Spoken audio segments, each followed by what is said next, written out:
Welcome, everyone. Thank you for joining us for another workshop of our innovation series. We're excited to have you here for another session. My name is Cameron Law. I serve as the Executive Director here of the Carlson Center for Innovation and Entrepreneurship, and we serve as a regional hub and platform for providing approachable and accessible entrepreneurial education, community, and support to enable startup founders of all backgrounds to explore, ultimately, and then start and scale their ventures. And we're excited to bring this innovation series to give you the tools, mindsets, and frameworks you need to succeed. I'm joined here by two of our amazing team members. We have Brian Gladden, who's one of our entrepreneurs in residence, who's been spearheading this series. And then we have Arlene Miranda, who's our marketing and operations person here at the Carlson Center, and likely is the person who got this innovation workshop in front of your eyes, so you could join us here today. And we're excited to have us dive into our workshop today, which is going to be Pirates in the Navy, and really looking at building a world-class innovation company. And we're really excited to bring this innovation workshop to you. But before we get into introducing our speaker and the series and the workshop in general, we do have a number of upcoming workshops. So this is our 7th of 12 total workshops. We have coming up next week with David Bland, testing business ideas. We're going to then be getting into jobs to be done with Tony Ulwick. Brian here will be diving into building a culture of innovation. And then we also will be tackling things such as how to build groundwork for fundraising, and then mastering customer discovery and digging into social impact. So definitely be sure to join us for those workshops. I'll be sharing more. And without further ado, I'll turn it over to Brian on our team, who will be introducing our amazing speaker here. We have Tendayi Viki, who's going to be diving in to building a world-class innovation company. So I'll turn it over to Brian to introduce our amazing speaker. Thank you very much, Cameron, and welcome everybody. I see people still joining us. So awesome session. I can't wait. So I'm really excited and happy to introduce Tendayi Viki to you, the team, and some of you are probably very familiar with his works. But to give him the proper due, Tendayi is a partner and strategizer. And strategizer, for many of you, is a company you follow and use their tools, the business model canvas, value prop canvas, other canvases, culture map, and so on. A whole series of books, and Tendayi is one of the partners there with Alex Osterwalder. I myself am a coach now for strategizers, so I haven't got to work with Tendayi in one-on-one setting yet, but I know of his amazing work, and I'm just really excited that he's here with us. He's also been in business, right? Just not scholarly work and in education, but former director of product lifecycle at Pearson. He's still in the education space at University of Kent and University of Oxford, where he lectures in adjunct faculty. He's got a doctorate and MBA from University of Kent. And really importantly to me is the books that we're going to talk about now, especially Pirates of the Navy, his latest book, as well as the corporate startup and the lean product lifecycle, which you see the corporate startup in the slide there and behind me on my bookshelf. So you need to go out and get it. And for you lucky winner, Tendayi is going to, maybe give you one of the Pirates in the Navy books here today he'll talk about. He also contributes to Forbes and is shortlisted and the Thinkers 50, which if you Google, it's the greatest business mind in the world each year, are ranked in the Thinkers 50 list. So I'm really excited and appreciative he's here. He's got just tons and tons of experience on how to build corporate innovation processes and programs and how to be successful. So without further ado, I'm going to turn it over to Tendayi to take us on the journey. Okay, great. Thank you for having me. It's always a lot of fun to talk about pirates. I think everybody loves talking about pirates. So let's dive in. I used to spend a lot of my time working with startups in startup accelerators, but now I spend almost exclusively all my time working inside large organizations that are trying to set up their innovation practice, the ways to drive contemporary innovation within these organizations. And I remember when I first began doing the work, one of the hardest jobs that I had to do was to convince folks that they needed to do innovation. But now we're kind of facing this sort of paradox within corporate innovation. What we're noticing is that a lot of the leaders are actually convinced now, like the work I used to have to do to convince them, a lot of leaders are now really convinced that innovation is amongst their top 3 priorities. So this conversation about, do you need to innovate, do you not need to innovate, I think we're slowly getting to the point where that's almost like now an accepted norm within an organization, that you have to run your core business and at the same time drive innovation within the company. But the paradox is that there's almost like I would say, an ambition capabilities gap, right? And so even though they say it's one of their top 3 priorities, only 20% of leaders will report that they have the capabilities or they're ready to scale innovation within the organization. And so the work that I do is to try and bridge this ambition capability gap by giving organizations and innovators the capability to actually really accomplish the things they want to accomplish with the innovation work that they're doing within their organizations. Because in order to be able to do this in a way that's successful and repeatable, you really need to build an internal infrastructure. You need to build infrastructure within your organization to drive innovation. And I remember when I first started doing the work, I was making all kinds of rookie mistakes. I'd walk into a company and say, you need to do more innovation in here. And the comeback would always be, hey, Brian, don't you remember that one app we launched last year? And then I'll be like, stop, because every organization has some example of some innovation that they're doing. But the fundamental question is, do they have an infrastructure to keep doing it over and over and over again? And that's really the question that we want to ask ourselves when we're driving this kind of work. And so that's where the concept of Pirates in the Navy kind of came out for me, because when I wrote the corporate startup, it was more about what the organization needs to have, right? They need to have an innovation board, they need to have innovation teams, they need to have all of these things. But the question I always used to get is, okay, great, I understand that, but I'm the innovator. How do I operate within a corporate context and actually have impact? And so that's what the Pirates in the Navy book is really directed at, the entrepreneur, and helping them think about how to navigate that. And I stole the term Pirates in the Navy from Steve Jobs, because Steve Jobs said that it was better to be a pirate than to join the Navy. And this was around the time they were working on the Lisa computer and the Macintosh. They even put a pirate flag on top of one of the buildings there. And it was just to emphasize this idea that startups move faster than large companies. They can often be more innovative than large companies, much more entrepreneurial than large companies. But if the work I'm doing has any meaning, or it's going to be effective, if large companies really need to innovate, then actually I think from their perspective, it's better to be a pirate in the Navy. It's not better to be a pirate than to join the Navy. And so this is something that I had to kind of think about and do some research on. And while I was doing the research on actual pirates, I discovered that not all pirates are the same. So that was the first thing I discovered, like not all pirates are the same. We tend to just treat them, especially because we watch cartoons mostly now about pirates, or maybe Pirates in the Caribbean. But we tend to treat pirates like they're like the same category. So we use the word pirate or buccaneer, privateer. We just use them all like the same. We just sort of use them interchangeably. But actually, not all pirates are the same. And so, in order to sort of land this message, I am going to run a Menti poll. And so, I'd like you to look at this picture. You see this person here? And I want you to go on Menti and tell me who this person is. And so you can go on your phone and go to menti.com and type this QR code here, 3193-2630. Or you can scan the QR code and go to menti.com. And then I will launch the poll. It's going to be a competition. So it's going to be 3 questions throughout the keynote. And the winner is going to be the person who gives the correct answer, but also responds the fastest.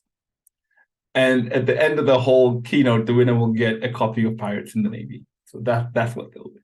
So we're going to begin now, and I'm going to load up the Menti itself and see how many people have managed to join. So we have 12 players, and there's still more people joining. So remember, go to menti.com and then type the QR code. Type the code there. But great. I think that's everyone. I think 13 players. Well, 12 now. But I think that's everyone. And I'm going to start the poll now. Are you ready? All right. So who was that character? Right. was that character, you have to enter fast to get more points, was that character, and here are your options, Sir Walter Raleigh, Lord Canterbury, Sir Francis Drake, Lord Mountbatten, or Sir Jack Sparrow? All right, everyone has voted. So let's see what the correct answer is. Okay, so no, there we go. So the correct answer is Sir Francis Drake. So that's awesome. At least nobody chose Lord Mountbatten, because Lord Mountbatten is a very recent character. He was the last Viceroy of India. And there's nobody called Sir Jack Sparrow. That's a mythical character. So I've never heard of Lord Canterbury, but I was just making those up. They sounded like typical English names. So let's see at the moment who is in the lead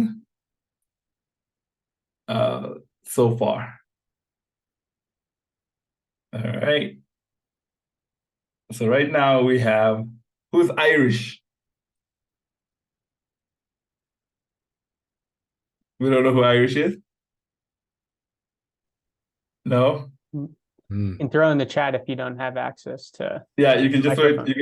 you can just type your name in chat if you're Irish.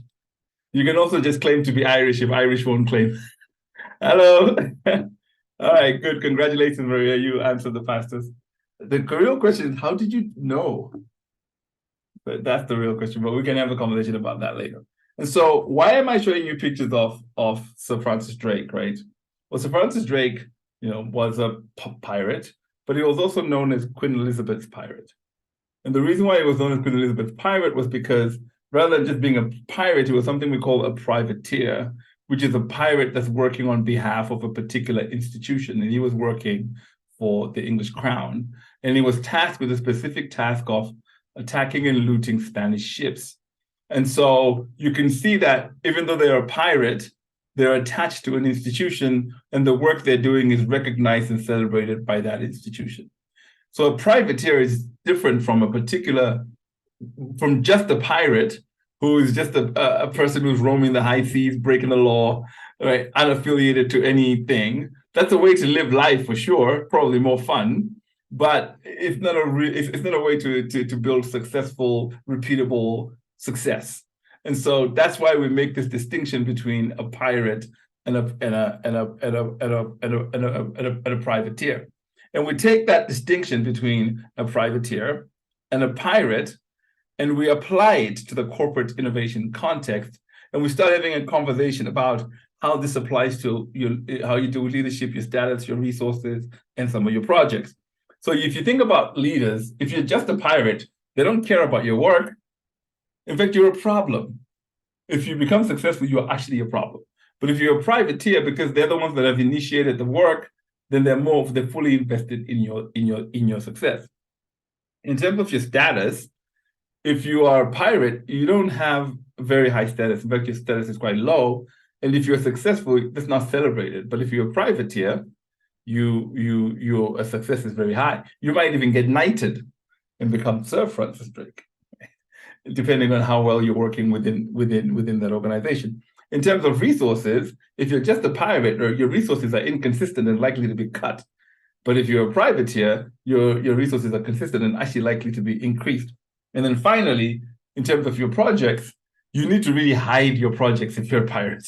Because if they're discovered, they're going to be made to walk the plank. Any innovation projects you're running in the organization. But if you're a privateer, if your projects are viable, they will be taken to scale. Okay, so back to Menti with another question. Given that distinction that I've given you between a pirate and a privateer, I want you to look at the characteristics that I'm going to present you, and I want you to tell me which of these characteristics are unique, which one of these characteristics is unique to an entrepreneur, someone who's innovating inside a large organization, versus an entrepreneur. And that's really important. So back to Menti again, QR code, same password there. All right, let's move this along. See how many players we have. Oh, now we have more players. Okay, cool. So which of these characteristics is unique to intrapreneurs, not entrepreneurs. Which of these characteristics is unique to intrapreneurs, people working inside large organizations doing innovation versus just entrepreneurs? Creative talent, political acumen, self-confidence, being strong-minded.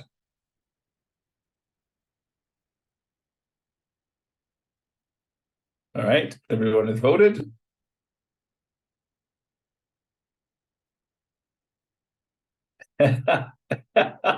Well done. Whichever 4 people got this correct. Because remember, to be an entrepreneur, you need to be creative as well and talented.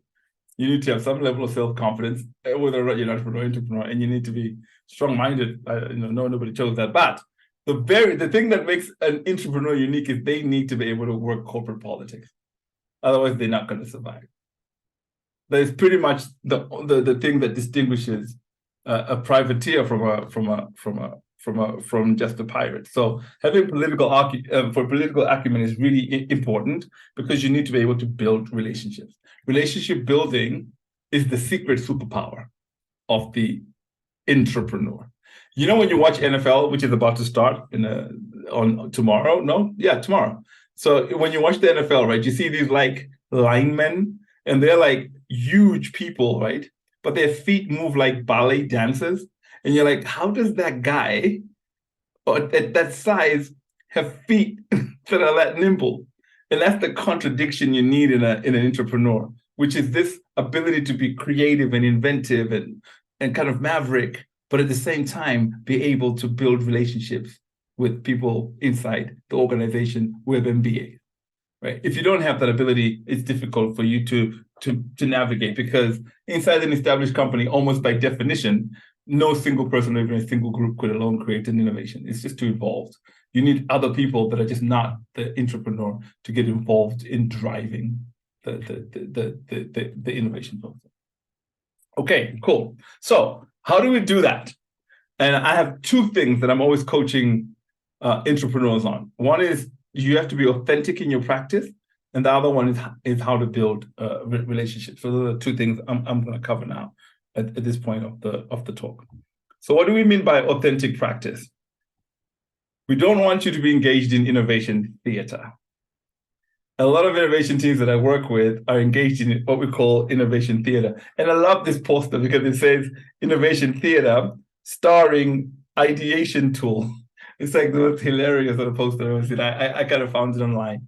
And what we mean by innovation theater is when people are engaged in a bunch of activities that look like innovation, but ultimately create no value. A few examples are things like idea competitions, hackathons, idea jams, pizza nights, keynote speakers, blah, blah, all this like fun stuff around innovation, but no real value is being created that the company can use to kind of take out into the world. Because as you know, and you've probably seen this in a lot of strategizer presentations, the whole goal is to go from having an idea to having an impact, a business impact. This is the distance between creativity and innovation. It's the distance between being an inventor and being an innovator. An inventor can create technologies, cool ideas, generate really great stuff. But if you're not going to put it into the world so that it has impact on the world, you remain an inventor. And so the ability to go from here to there, that is the superpower. And so that's why it's impossible for an entrepreneur to do it themselves. Because if you're going to go from idea to business, you need help from sales, help from legal and compliance, so you need to be able to build an ecosystem in order to get the business model to become successful.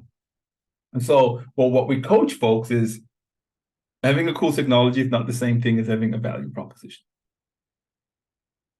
And when I'm giving this talk to students, I say, get a tattoo that says having a cool technology is not the same thing as having a value proposition. You only have a value proposition when you've actually managed to create something people want, or something that creates value for them. That's a really important distinction. But here's another interesting distinction, right? It is also actually possible to make products that delight customers and still fail. Right? Because with Lean Startup, we've learned a lot to make stuff people want, make stuff people want, make stuff people want. But that's not the end of the conversation. You can make stuff people want and love and still fail. And that's simply because the business model is broken. People are either not willing to pay enough, it costs too much, the market is too niche, you can't scale. All sorts of constraints can sort of drive you crazy there, right? So you also need to figure out how you do create, deliver, and capture value back, which is, you know, the work around the business model canvas. So those are all fundamental questions that you have to address.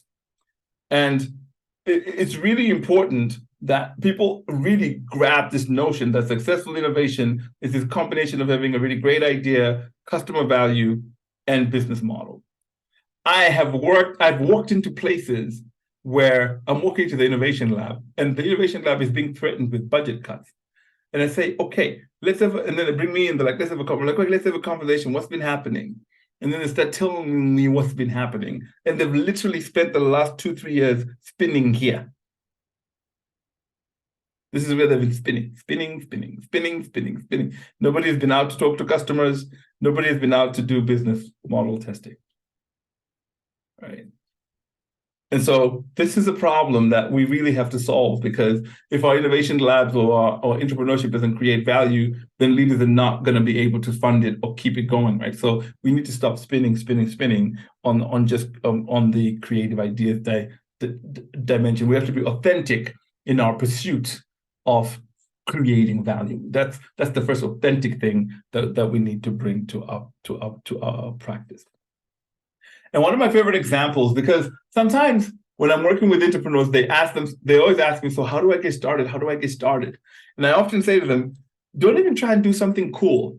Just like find an already existing product in the organization that's struggling and apply these methodologies to help that product succeed as a way of starting to create legitimacy and a movement within the company. And that's what Claudia Kochka did when she became VP of Design at P&G. Rather than start talking about design thinking and all these things, she just said, like, give me a struggling brand like Mr. Clean, and let me apply these design thinking principles to revive this brand. And then you can immediately create impact. And that impact is what creates this gravity that draws people towards you. I remember when I started working at Pearson, one of the things we did was we walked around with PowerPoint presentations, lecturing the leadership about innovation. You're going to get disrupted. The education industry is getting disrupted. Look at Facebook, look at Twitter, look at Google. And all we did was just do presentations. And I remember in one of the presentations, one of the leaders was like, you guys, your slides are really, really nice. You got really nice slides. You must have nothing else to do than just work on your slides. It was like a comment that we got from one of the leaders, right? And not only that, but that kind of abstract conceptual speaking about innovation, it doesn't resonate as much as we've taken this methodology and applied it within this company to solve this problem. Do you think that you might want to actually scale this methodology now? Because from the beginning, you're illustrating that innovation and entrepreneurship is about value creation. And the moment you do that, you're then able to start getting the legitimacy and attention that you need to drive all sorts of other changes and transformations within your organization. So we would like innovators or entrepreneurs that are authentically interested in creating value for the organizations that they work for. So if we're interested in creating authentic value, then we also need to be authentically interested in collaborating with others. This is really, really important. There was a point in my life where I spent a lot of time going to Omaha, like a lot of time going to Omaha. I remember even flying into Omaha during Warren Buffett's thing, whatever they do that weekend, and just being in this plane from Atlanta with like people with T-shirts and all kinds of like Berkshire Hathaway stuff, right? Just like plane full of them. And they were going to this thing. So it was interesting because traveling to Omaha, can be fun. And I was working with TD Ameritrade there before they were absorbed by Schwab. And I was working with an innovation team there, and they called me in, and the first day I got there, I was like, why do you need me here? You look like you got it all like figured out. And they were like, Tendayi, we don't have it figured out, man. When we first started, we used to call our innovation lab the home for homeless ideas. And so it's a home for homeless ideas, which means if nobody in the company wants this idea, you bring it to us and then we work on it and we help you become successful. And he says, what I discovered is if an idea is homeless when it comes to the lab, is usually homeless when it leaves the lab. Because again, there's nobody out in the real world waiting for it to succeed. It's not a privateer. It's a pirate, right? And so it just became a challenge for them, and they wanted to know how to kind of build that. And so one of my chapters in the book Pirates in the Navy, I start with the sentence that you're not Elon Musk and you don't work in a company full of idiots. Because one of the characteristics of entrepreneurs that I've worked with is they think they're Elon Musk. And I remember being at a conference and saying, "You're not Elon Musk. None of you in here are Elon Musk. In fact, if you were Elon Musk, you wouldn't be here. You would be somewhere else doing more interesting things." Because this whole idea that I'm an innovator and I'm cool and everybody else is at MBAs and they don't know what they're doing. They suck. I mean, you might even wear a T-shirt like this, right? Like, I hate MBAs. And, I'm the cool guy. And, if you're wearing like a T-shirt with a jacket, like a blazer and some jeans and some nice trainers, and you have kale juice in your hand, you're like the innovator, And it's really tough because with corporate innovation, you already have everyone rooting against you. So if you start creating enemies, now you're just making it unnecessarily hard for yourself. What you really want to do is build collaborative relationships. And so rather than thinking about MBAs, you really need to think about this in this distinction that Steve Blankford started, which is running the core business pays your salary. And when you work on innovation, that pays your pension. And so both things have a role to play. Stewardship is about making sure the ship is staying afloat right now, and that the ship is navigating towards a particular destination. That's stewardship. And so you need both of those things to work together and form relationships. And so when I do this work, right, I always do this poll, and I'm not going to do it here, but I always ask people, which departments in your organization are the hardest to work with when it comes to innovation? And the thing that surprises me the most is IT is always number one. And you would never think it, right? You think IT, because it's technology, would be the easiest one, but they're always the top one.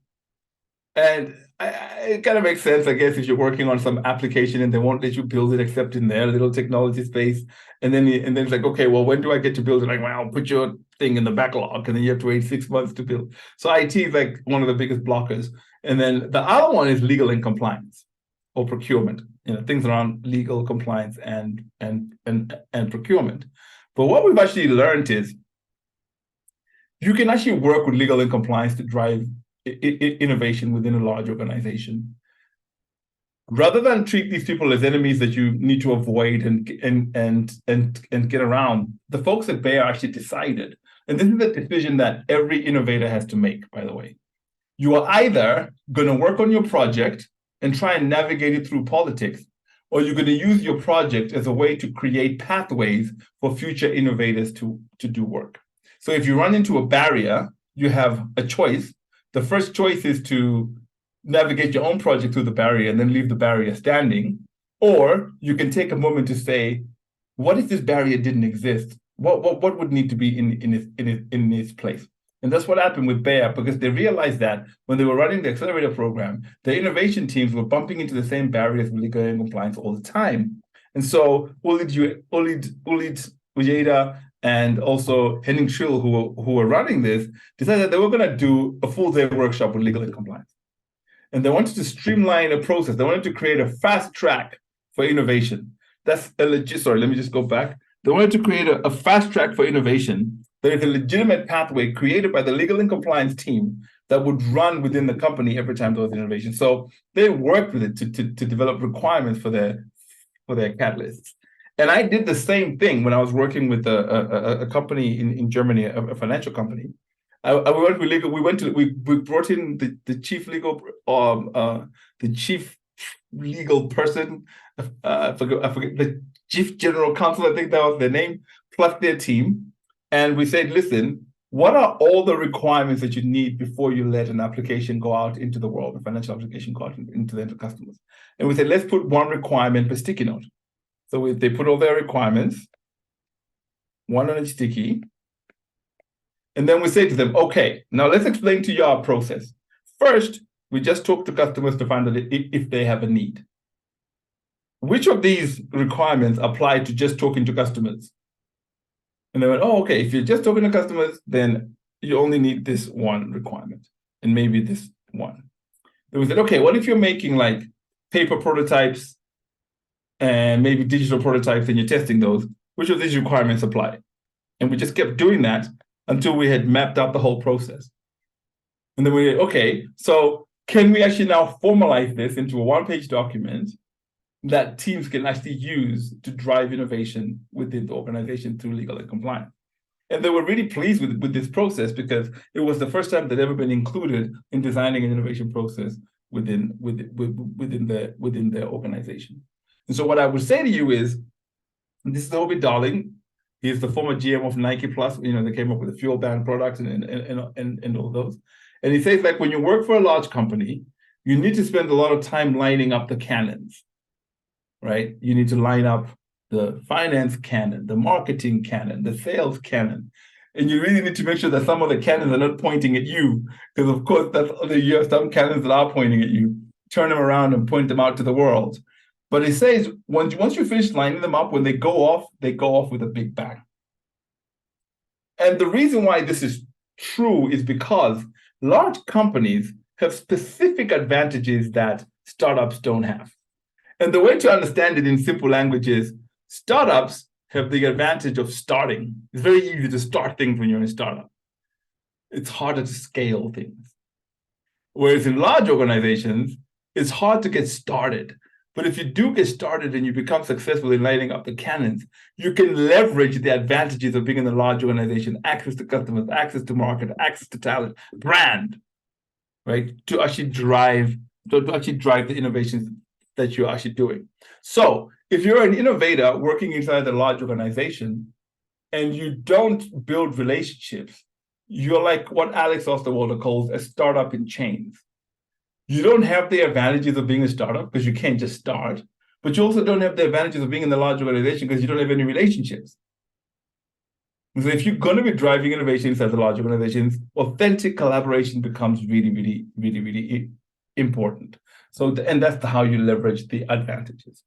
And so the goal, the ultimate goal is to make innovation a legitimate part of how the company does its business. And here's an indicator, if you think about the companies where you work, here's an indicator of whether or not innovation is a legitimate part of the organization. All you need to do is to look at the organizational chart and ask yourself, the person who's leading innovation in the company, where do they sit on the organizational chart? And typically, they sit somewhere in the bottom of the org chart. They're down there, they go, please look at me, hey, I'm down here. They're called the chief innovation officer, but they report to the chief technology officer, who reports to the CEO.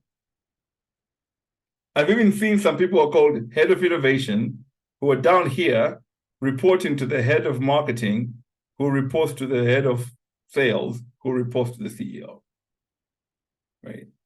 And so you can really see that in this context, innovation doesn't have legitimacy. But in some of the organizations that we work with, like Sealed Air, for example, you have the CEO and the chief growth strategy officer who reports directly to the CEO driving innovation. Another example is with Ping An, who had co-CEOs, one responsible for innovation and the other one responsible for running the core business. Now, this is a bit crazy, right? Like I haven't seen any other company that did it. The typical model is CEO with a direct report. But what you really want to do is to build legitimacy so that people know that innovation has a place and an important stake in how the organization works. And you can't do that without building relationships and creating value for the organization where you work. So, last question for the win. And this one, you have to guess what is happening in most organizations. You have to guess what's happening in most organizations. So when you think of innovation teams in most organizations, in Tendayi's experience, how easy do you think it is for leaders to disband these teams? Like to get rid of them? Is it as difficult as getting rid of a key function like finance? Or is it as easy as getting rid of consultants? which of these four options is the option that people most likely choose when they're describing how easy it is to get rid of innovation teams within their organization? So let's go to Menti and see. Here we go. Well, first, we're going to find out who was in the lead for the last, whether Irish was in the lead during the last. I think Cameron's taken over here. I don't know. I think if Cameron wins, we have to give the book to somebody else. Yeah, I'm number two, I so I'm agree. coming after you, Cameron. I think we'll give it to Angie. I think Angie is the winner here. All right, cool. So let's go to the next question, which is, and let's see if the players are there. Have some people given up because they got one wrong? You never know. You could still win. You still win a book. All right, here we go. Huh? Hold on, wait. Oh, right, sorry. There we go. Enter, right, there we go. When you think of innovation teams in most companies, how easy would it be for leaders to disband them? Is it as easy as a key function like finance? Almost a key function? Is it almost external consultants? Or is it fully external consultants? Like, how easy do you think it would be? I think this one is going to be, this is a mean question. I think people are going to choose the extreme option, and it's not the correct answer. But let's see. Everyone has voted. And the answer is almost external consultants. All right, not fully external consultants. Innovation is not as hard to get rid of as a key function like finance. I've never met an organization like that. They'd rather keep their finance guys and fire all the innovation guys. Yeah. So that's the situation there. And so the winner is, drum roll, please. Cameron's gonna win. Thank you. Well done, Cameron. There you go. Well done. No. And then Cameron is gonna have to donate the book to Angie. Who's Angie? Because this is you, right? Angie, go ahead and unmute. Let us see your pretty face. Sorry, I'm multitasking and making my lunch, so I'm at a weird angle, but glad I was able to win the polls. Yeah, which is interesting. Like, you did that while making lunch. We didn't send you 3 books. Well done. All right, cool.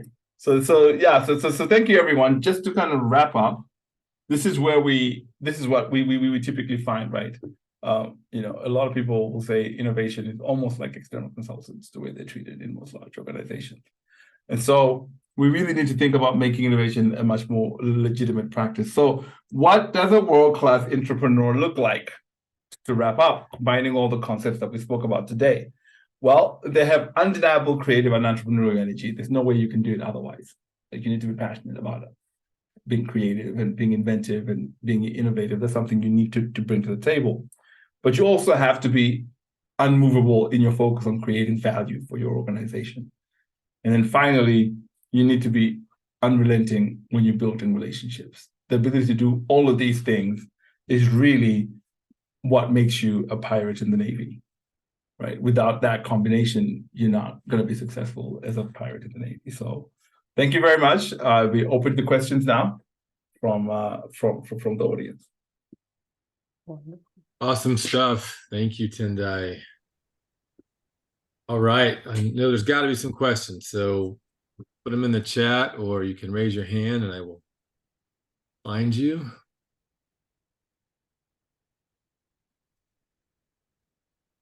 All right, I'm not seeing anything yet. Don't be shy.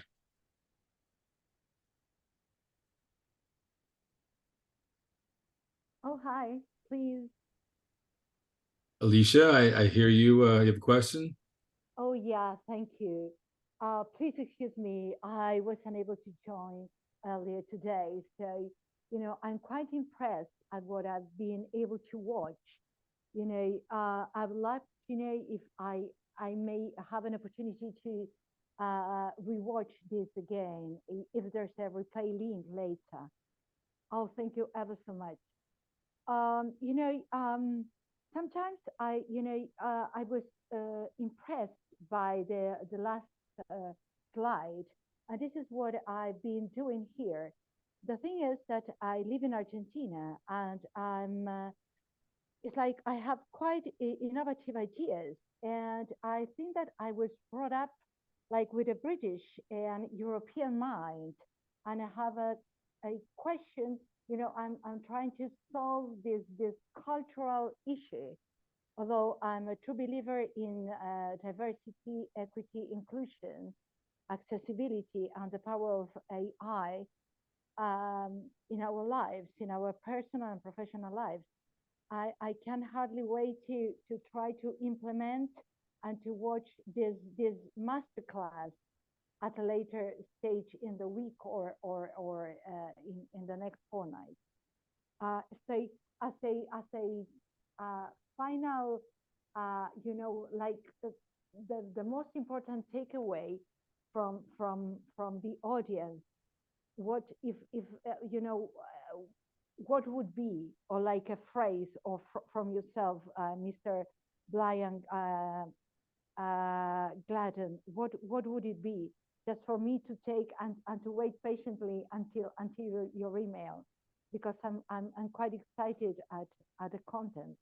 Yeah, Alicia, thank you for your comments. I know Cameron will recap this. We'll be sending you the link to everybody who registered, so you'll get the link for the recording. You can slow it down, play it back, stop, look at Tendai's pretty face, look at the slides, and you'll get the slides, right? So we'll get those, PDFs. You can see them, study them, especially multiple languages. We got people from all over the world joining here, right? Which is fantastic. So you'll get that. You'll get that. And we'll see you also hopefully in the next future sessions, which we'll talk about in just a few minutes as well. So hang there and you'll get some more information. But who's got some great questions for Tendayi? If not, I'll throw him some softballs and let him talk some more. Softballs, please. Okay. While you're all thinking about some questions. There was one in the chat, Brian, that just. Oh, there we go. Yeah. Let's see what it says. We're about to launch ideation portal for employees. What other things do you suggest in parallel to drive value out of this investment? Cool. My favorite question of all time. So last year at some point, I got a panicked call from an innovator in an organization. They're like, man, we've been running this ideation portal for 2 years now. 3 years now, sorry. And we're now going into a 4th call for ideas. And what we've noticed is every year, the number of ideas that people submit is going down. So we started with a lot of excitement. People were submitting more ideas, loads of ideas. And then second year was like half the ideas, and third year was like half of the previous year's ideas. So now we're worried that we may not get any ideas in this 4th year. What advice do you have in order for us to encourage people to submit more ideas? And I was like, let's just walk back a little bit before we even get people to be talking about submitting more ideas. Can you just tell me what you've done with the ideas that were submitted in all the previous years? And the answer was, well, the person who got voted for the best idea, they won an award thing and a voucher and a chance to meet a leader or whatever. And I was like, that's it right there. You don't have an idea problem. You have an innovation problem. Your problem is to not get more people to submit more ideas. The challenge is to navigate those ideas towards business. So the answer to your question is, when people have submitted their ideas, what happens next? Are they going to end up getting an investment to test the idea? Are they going to get a time away from the job? Like, what is the thing that they win? And the worst thing that can happen, right, Brian, is you enter this idea competition, and then when they announce the winner, they're like, and the winner is Brian. Guess what you've won? The chance to write a 35-page business plan, right? Because that's what you win when you work inside large organizations. And so you really want to create a process on the other end so that you capture the ideas and you're able to drive them through systematic testing. And again, David Bland is going to come on to this series, right? That's one, session that you need to really watch. How do you test ideas how do you navigate these ideas towards success through testing and iteration? Great comments. There was another question from Ahmad here. It's around culture, which is what I was going to ask about because Alicia mentioned the word culture. So, corporate culture can kill entrepreneurship. How do we avoid burnout and survive a demotivating, resisting culture? Oh man, yeah, that's really hard. I wrote my last Forbes article, which I published last week, was how does an entrepreneur know it's time to quit? Like if you're an innovator in a large organization, how do you know when it's time to quit? And I derived the concept on like the thing that an entrepreneur needs in order to keep going into the large organization is to get an early win. You need to be getting wins that you can celebrate, and that allows you to get traction and sort of keep going. So the question that you need to ask yourself before you decide to quit is, can I get an early win in this context? And the best way to get an early win is to see if you can find early adopters within your organization who are looking to do work, but are being stifled as well. So you can start to create a community. It's even better if the early adopters are leaders with budgets and resources that have projects that they've been wanting to get started and they're looking for people to work with. So you get those early adopters. If you can't get an early adopter, maybe you can get an ambassador. So you get to work on your innovation project, but you have a leader who's a fan of innovation who acts as a shit umbrella, if you want to call it that, like an ambassador who's creating pathways for you, right? That way you can also get to an early win. Now, if you can't find an early adopter and you can't find an ambassador, it's time to quit because you have no chance. You're going to burn out. It's going to be a struggle. But if you can at least find those two, then that's a way to start transforming the culture. I don't think that people can transform the culture by just talking at people. I think we can transform a culture if we can find opportunities to do work that we can showcase. And if we can't find that, then it's going to be demotivating for sure. Great questions and comments. Cameron put some info in there as well as about a book. Let's see. Arlene, what do you do when you have ideas and are told they have merit, but due to the hierarchy, they are not pursued? Mm-hmm.